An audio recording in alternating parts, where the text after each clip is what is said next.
ल आज खेत रोप्न हिँडेको कस्तो पानी नै भएन घाँस बाहिर रोप्ने पनि यहाँ आएन सब सुकेर चाहिँ यस्तो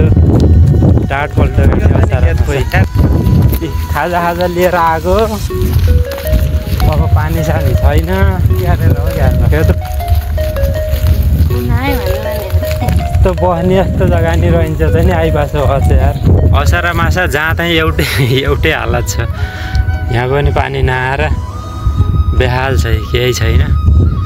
मान्छेहरू ट्र्याक्टर लिएर आछन् खेत रोप्न पानी नभएर फर्के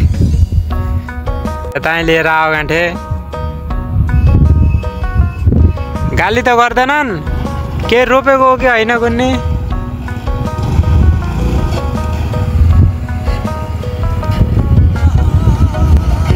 गाली गर्ला यार